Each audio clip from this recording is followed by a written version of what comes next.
The Southern Poverty Law Center brands atheist anti-Muslim extremists. Bill Maher chats atheism with President Obama. Donald J. Trump will be our next president. But 11 secular candidates won in Tuesday's election. Those are the headlines for the week of Saturday, November 12th, 2016.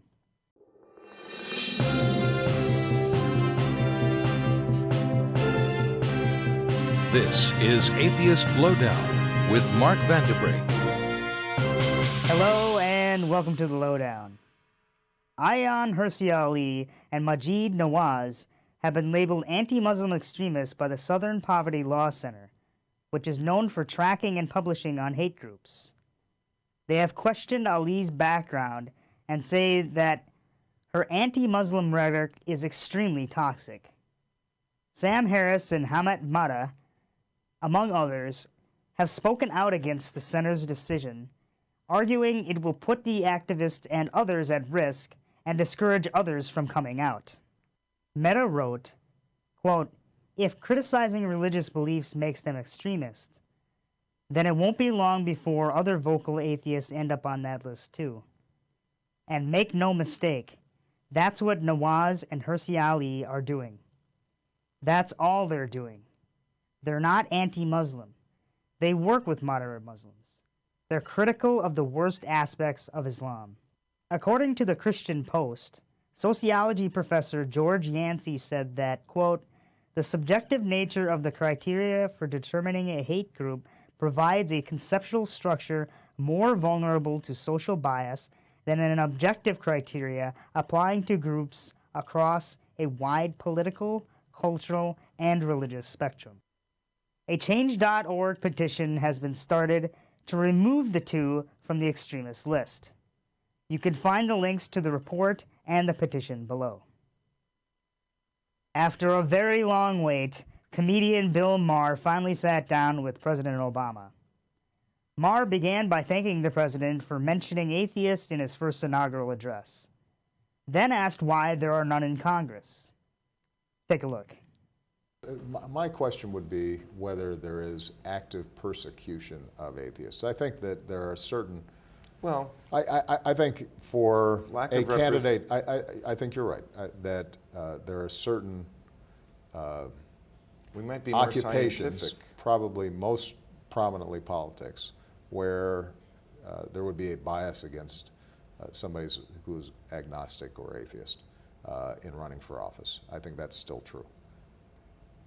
We should foster a culture in which people's private religious beliefs, including atheists and agnostics, are respected. And that's the kind of culture that I think allows all of us then to believe what we want. That's freedom of conscience. That's what our Constitution guarantees. The full interview may be found on the Real-Time YouTube page. Now on to the results of Tuesday's election. Let's start with the good news. Ballot Measure 790, which asked Oklahomans whether to remove the church-state separation language from their constitution, was rejected by 55% of the vote. And 11 state and national secular candidates won their respective races. Let's take a look at each one in turn. 2 out of the 11 will be national representatives, including Arizona incumbent Kyrsten Sinema and Jamie Raskin.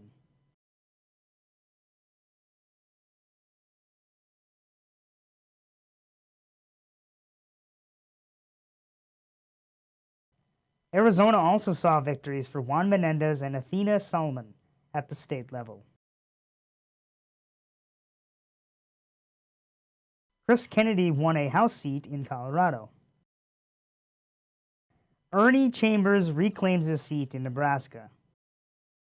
Martha Hennessy easily defeated her opponent in New Hampshire, as did Oregonians Diego Hernandez and Pam March.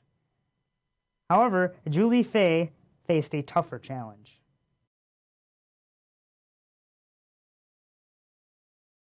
And Strom Peterson will remain Washington's 21st District House Rep. It has been a very rough week for those who oppose Donald Trump. I was blindsided by the melancholy which swept over me since Trump became president-elect. At first, it was a sense of utter disbelief, followed by shock, sadness, and deep shame. It was not as if I had intellectually discounted the possibility of a Trump presidency. I think at this early stage of analysis, the emotional roller coaster has more to do with a significant visceral blow to my optimism that Americans are better than an arrogant megalomaniac, that we would never willingly let our base fears and hatreds manifest in such a decision, that over 50 million friends, family, and neighbors could be so easily and in many cases willingly manipulated by such an astonishingly obvious con man. It is in this moment of national division that I particularly wonder how my perspective could be so utterly different than so many fellow citizens, and what the way forward is in an extremely polarized society. I recently finished the book Are We Rome? The Fall of an Empire and the Fate of America, in which Vanity Fair editor Cullen Murphy explores a question long speculated and debated by historians and political thinkers. In the book's final analysis, written after 9/11 and just before the election of Barack Obama, he concludes that the primary negative characteristics we share with Rome are the burgeoning corruption of our government and in our arrogant ignorance of the outside world. He offers a fourfold solution, 4 areas where Americans should focus on, faced with the complex prospect of progress or decline. First, he writes, we should instill an appreciation of the wider world. Start teaching it round instead of flat. Immigration helps us here. Cullen feels immigration is a positive in that the interaction of Americans with people of different backgrounds helps strengthen the nation by helping us understand and relate to the wider world and helping other nations relate to us. Second, stop treating government as a necessary evil and instead rely on it proudly for the big things it can do well. Here, Cullen is worried about the privatization of government responsibilities, in part because it erodes civic engagement and loyalty. Cullen's third focus is to, quote, fortify the institutions that promote assimilation. Here, he highlights borders. We can't change how the world works, can't change the laws of economics, can't move Mexico somewhere else, can't seal our border, and can't turn other countries into Shangri-La so that their people will stay home. He continues by suggesting that we should offer immigrants access to education and public health services that are cheaper and more effective than any fence can accomplish, or for that matter, other policies of exclusion. Cullen also thinks that we should, quote, take some weight off the military by promoting national service, reorganizing and reprioritizing our military commitments. This will be aided by adopting a long-term renewable energy strategy. I would like to add a fifth aspect, the ability to understand the perspective of individuals within the same nation and to compromise with them. This is empathy at a political level, often exemplified in the metaphor reaching across the aisle. The American Revolution and Civil War were both in part caused by a failure to maintain channels of communication and to reach common ground.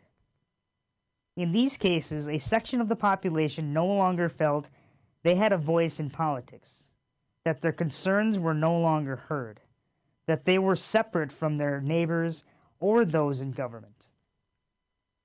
This is a cry now sounded by conservatives and liberals alike. We are separated from each other, and the further we divide ourselves into enclaves, online or off, the greater the danger of the dehumanizing effects of us versus them. Dialogue, especially critical in a democracy, must not end. When it does, the result is ostracism, which can be as simple as unfriending on Facebook or dismissing the opinion of others. I increasingly fear Americans' arrogant ignorance of the person down the street as much as I do of our arrogant ignorance of people across the border. Cullen concludes by noting, one trait that Americans possess that Romans never had: an openness toward and resilience in the face of change.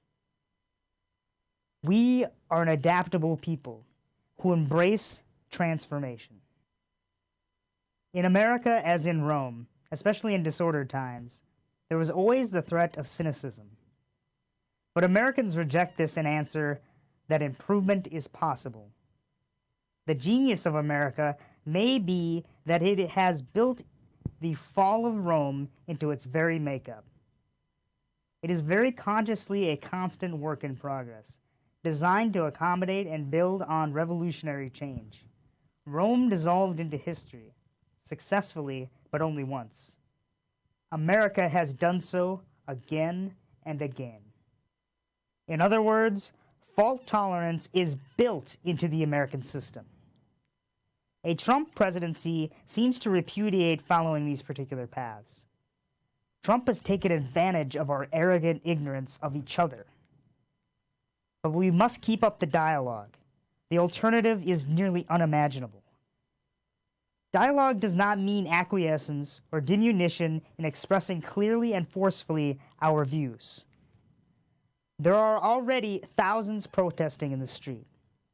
For others, it may be appropriate to take a breather, to collect our thoughts, to reevaluate, to self-reflect, and steel ourselves for the challenges ahead. There will be a period of mourning, but don't sulk too long. Indeed, our work just got a bit more difficult. Presenting an opportunity to reinvent, to embrace change as a catalyst to make something better. I leave you with the words of science writer Isaac Asimov, who asks, why continue? Because we must. Because we have the call. Because it is nobler to fight for rationality without winning than to give up in the face of continued defeats. Because whatever true progress humanity makes is through the rationality of the occasional individual, and because any one individual we may win for the cause may do more for humanity than 100,000 who hugged their superstitions to their breast. That's it for the Lowdown this week. After the program is a list of secular candidates who unfortunately lost their respective races. Keep your head up, move forward, and stay secular, my friends.